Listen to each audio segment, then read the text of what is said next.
Sí, muchas gracias Ricardo, procuré no pasarme los 20 minutos sugeridos. Primero, para mí es en verdad un sincero honor. Yo soy sanmarquino y estar acá en la casa del maestro Porras es sin lugar a duda un espacio de emoción y identidad para todo aquel que tenga vinculación y relación con la universidad. Y más aún con la carrera de historia. Es como una sucesión casi académica, como un manus impositio, ¿no? de los viejos romanos republicanos. Mis profesores, el doctor Valdemar, el doctor Miguel Maticorena, quien ya no está con nosotros, o a quienes consultábamos, el doctor Macera, que tampoco ya no está, fueron alumnos del doctor Porras, ¿no? Hoy en día tengo también la gracia de acompañar en la cátedra. Yo particularmente ejerzo la cátedra de Historia Antigua, Grecia, Roma, y bueno, reitero, ¿no? Es en verdad de una alegría particular muy grande la invitación y el hecho de estar aquí sentado en espacios donde han estado grandes figuras de la historia sanmarquina. Porque como dijo Bryce Echenique, el Perú es San Marcos y San Marcos es el Perú. Muy bien, gracias también a la invitación de Ricardo, del doctor director Harry McBellevan, por la invitación gentil que me ha cursado para conversar un poquito en torno a la figura del doctor Gabriel Moreno Espinosa. Es importante, ¿no?, las nominaciones, los grados y sobre todo el origen. Y vamos a dejar seguramente más preguntas que respuestas en este conversatorio. Algunas de las fuentes para poder estudiar a este insignes médico sanmarquino nos lo va a brindar Manuel de Bendiburu y también el doctor Eguiguren, ¿no?, otra célebre figura también que gracias a Dios hoy en día está también siendo reivindicado y su nominación también está en parte del archivo central que maneja la universidad. Bien, se consigna el año 1735, siglo XVIII. Aquí seguimos sobre todo a Emilio Valdizán, quien considera que es precisamente el 19 de marzo de 1735, aunque por supuesto con aclaraciones respectivas, ¿no? Porque tenemos también otros, por ejemplo, un almanaque de los conocidos por la época colonial que consigna su nacimiento el 18. Entonces, tenemos esa primera duda, ¿no?, si es entre el 18 y 19 de marzo. Bueno, también agregamos que sus progenitores son Francisco Moreno y Tiburcia Espinosa. Y acá un ídem que es muy de San Marcos, ¿no?, que sus padres lo consignan, así tal cual los documentos históricos del siglo XVIII, son ambos de modesta condición económica, pero de eminentes virtudes cristianas. Ahí tenemos un primer ídem, porque tenemos esta visión, yo diría, con matices, y le agregaría ya con cierta audacia que el ingreso a San Marcos en el siglo XVIII o incluso en la época republicana se tenía la nominación de pureza de sangre y todo lo que esta leyenda, ¿no?, ahonda en el ámbito de la vida sanmarquina en los siglos XVII y XVIII. Yo estoy presentando aquí que eso no es del todo cierto. En todo caso, estamos botando un botón, pero creo que hay más flores dentro del bosque y el jardín que nosotros estamos acotando. No es el único, en los cuales los padres, reiteramos, son de modesta condición. Por eso mi insistencia es que esto es muy de San Marcos. Enrique Paz Soldán, otro historiador, nos menciona, de mediados del siglo XIX, sus padres, dice, cito, ¿no?, sus padres medianamente acomodados fueron don Francisco Moreno y don Tiburcio Espinosa. Conocieron su vocación de temprana edad y lo condujeron por el campo de las letras. Siendo niño fue admitido en el oratorio de San Felipe Neri. Se hallaba dotado de percepción clara, juicio exacto y circunspección. Su niñez fue una floración de esperanza. Tuvo una juventud inquieta por la ciencia, se le temía y admiraba por sus conceptos, como también se le quería por su sencillez y humildad, sin egoísmos ni pretensiones. Tenía un gusto muy delicado y una memoria muy feliz. Sus pasiones eran tranquilas, sus conocimientos universales. Es por ello que en Camino Insospechados lo colocarían como uno de los padres de la medicina peruana contemporánea, bueno, medicina peruana, ¿no? Aquí estamos viendo nosotros la vinculación importante con la Iglesia. Y es que, y esto lo hemos mencionado ya en eventos anteriores, la expresión educación, iglesia, en la época ilustrada, no es de antagonismo. Eso es lo que hemos venido trabajando. Es de una compenetración y consenso mutuo. Eso me gustaría subrayar. A veces nosotros encontramos dentro de la historiografía que hay una especie de antagonismo, ¿no? El convictorio frente a San Marcos, el virrey Abascal o los virreyes últimos que mencionaban que el convictorio de San Carlos hasta las piedras conspiraban. Particularmente tomo la universidad y la iglesia como un espacio en el cual ambos están contribuyendo a la formación de lo que hoy en día podríamos llamarles pues cuadros académicos, ¿no? Pero de ahí también jalar para poder nominar que esta formación solamente está creando un batallón, entre comillas, ¿no?, de burócratas, eso tampoco es tan cierto. Porque hay otros espacios de formación, como los colegios, y no solamente el Colegio de Caciques de Lima, en San Real, San Felipe y San Marcos, que así se denominaba. Están también los colegios, por ejemplo, de las otras órdenes, el Colegio San Pedro Nolasco, los Mercedarios, el Colegio de los Agustinos. Es decir, hay distintos espacios en los cuales hay formación de lo que denominaríamos hoy en día cuadros académicos, pero jalarlo bajo la nominación de que este era el cuadro del batallón de burócratas también considero que es una nominación un poquito audaz, ¿no? Continuando con nuestro biografiado, vemos nosotros que hay una referencia directa con Cosme Bueno. Vamos a ver cuál es. Se forma el sabio limeño doctor Gabriel Moreno, médico, naturalista. Aquí estamos citando al doctor Javier Prado, catedrático de San Marcos, cosmógrafo del virreinato, miembro de la Real Academia de Madrid y escritor adiestrado y galeno, como lo demuestra su notable estudio sobre la coca, publicado en el Mercurio Peruano. Se dedica también con gran capacidad de conocimientos a los estudios científicos. El padre Francisco González Laguna, viceprovincial de la Orden de Agonizantes, eminente botánico que cooperó eficazmente al éxito de la expedición científica de Ruiz, Pavón y Dumbey, así como la de Pineda, Janque y Ní. Escribió también en el Mercurio Peruano. Vemos aquí que esto que mencioné al principio, esta especie que habría ya que ponerle algún nombre seguramente, ¿no?, de sucesión de maestro a discípulo, y me llena de un poquito de vanidad, lo cual no es bueno tampoco, como pecado capital, pero es correcto. Es decir, hay una relación vinculante, yo creo, esto sí falta una investigación más profunda, pero al menos esta investigación académica así lo demuestra, entre el maestro y el aprendiz. En este caso, entre el doctor Cosme Bueno y el doctor Gabriel Moreno. Y es más, a esto también le podemos agregar que el discípulo del doctor Gabriel Moreno va a ser un eminente académico como es el doctor Hipólito Unanue.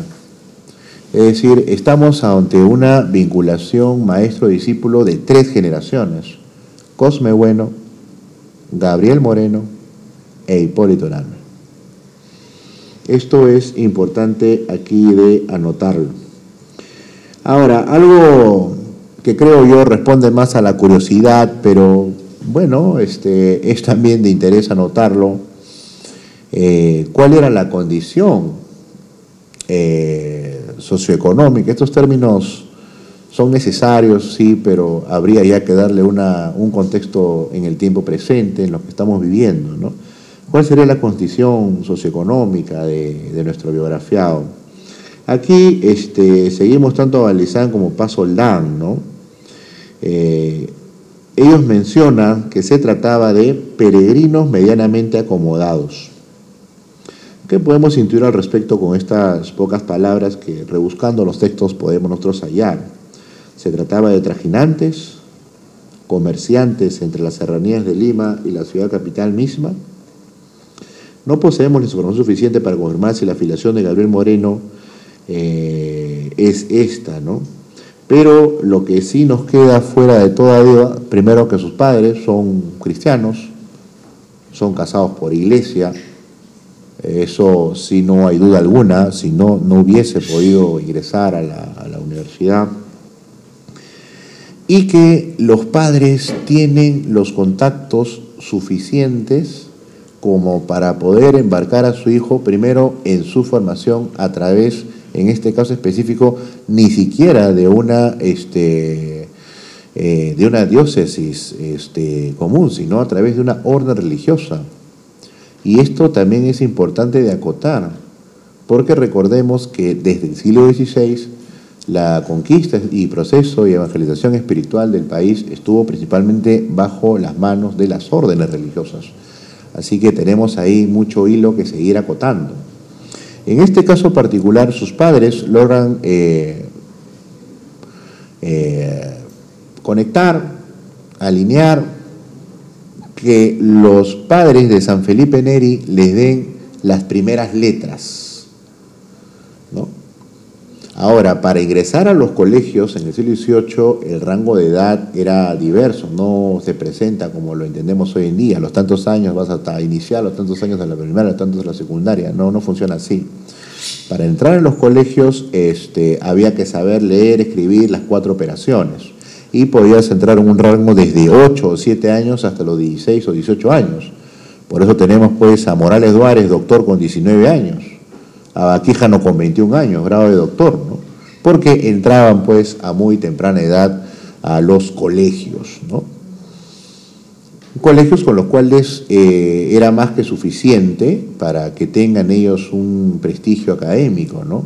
Su ingreso a San Marcos va ya por otras raigambres, va por otros orígenes, ¿no? Vicente Morales Duárez, el mismo Hipólito Unanue, nuestro biografiado. Bien. Entonces vemos su vinculación con la congregación del oratorio San Felipe. Hay alguna vinculación interesante que encontramos nosotros en el texto de Paz Soldán.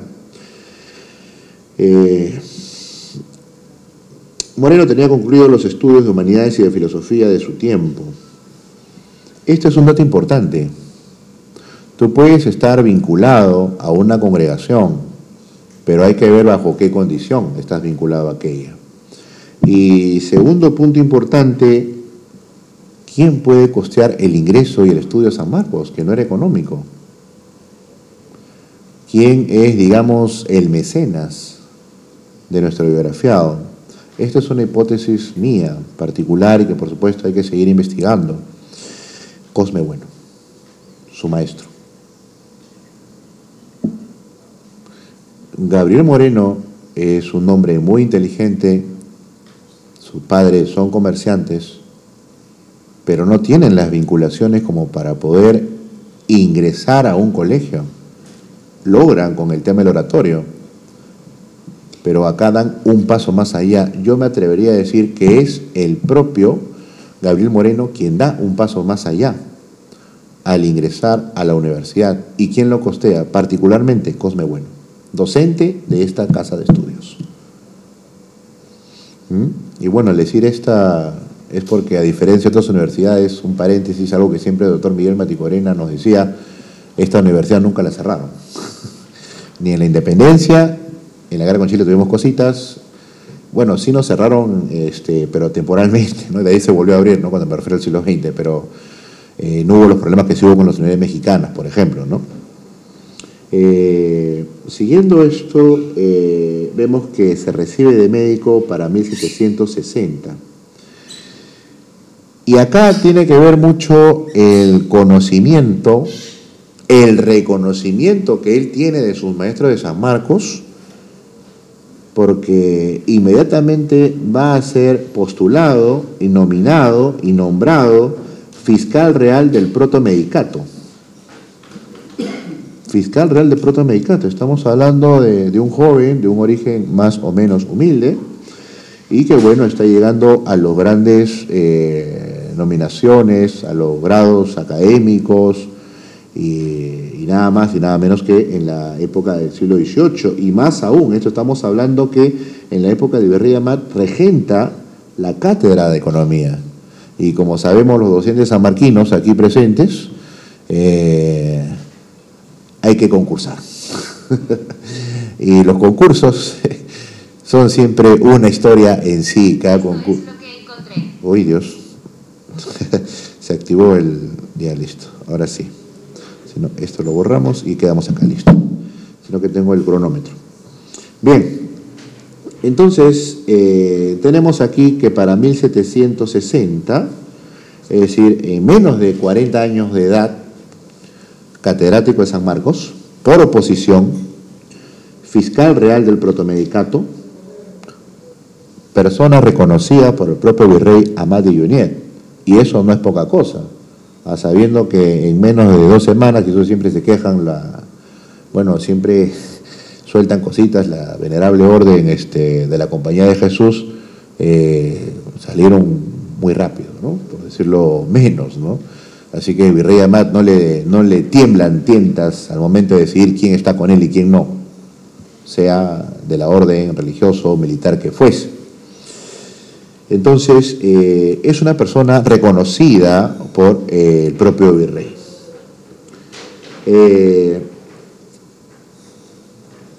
Hipólito Unanue,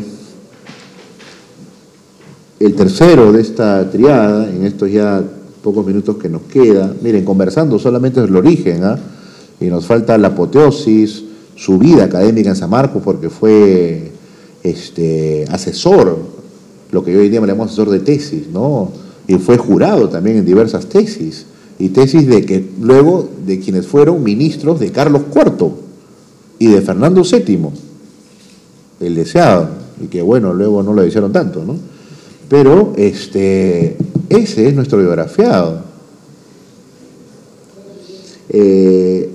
Hipólito Unanue lo declara públicamente, eso está escrito, como su mentor y maestro. Hipólito Unanue, ¿no? Le expresa un profundo reconocimiento, y la obra cumbre del doctor Unanue, porque ahora lamentablemente un poquito los grados cuestan muchas cosas, no solamente el costo, ¿no? El esfuerzo, ¿no? Yo por eso a mi libro le puse el doctor, porque ahora estamos perdiendo un poquito eso, ¿no? Ya un poco más que Felipe, pues, pues, o sea, hay que ir como orden a las cosas, ¿no? El doctor Hipólito Unanue le dedica la obra cumbre de él a la ciencia académica, texto que fue reconocido para luego él ser parte también de la Academia Matritense de los Sabios de Madrid, ¿no? Observaciones sobre el clima del tiempo es dedicado al maestro doctor don Gabriel Moreno. Cerrando, en los pocos minutos, solo tenemos 20, hay que respetar el tiempo, hace un primer testamento, lo que llamamos los historiadores, seguramente también los abogados, el codicilo, que se declara catedrático de prima de San Marcos, en las primeras líneas de su testamento. Es lo que él es lo que él deja. Deja otras cosas. Yo he visto ese testamento, está en el Archivo General de la Nación. Pero lo primero que él declara, y con eso termino en estos segundos finales, se declara natural y vecino de la ciudad de Lima, hijo de Francisco Moreno, de Tiburcio Espinosa, padres ya difuntos. Se declara también perteneciente a la Iglesia Católica, a la Trinidad, a su santo ángel de la guarda, Gabriel, y se declara como médico de esta ciudad y catedrático de prima de San Marcos. Eso es lo que este hombre declara en sus últimos momentos. y con eso cumplo mis 20 minutos. Espero en verdad haber alcanzado un poquito en seguir rescatando la figura de Evo Moreno. Agradezco al director Harry Belevan y al doctor Ricardo Pinto. Muchas gracias.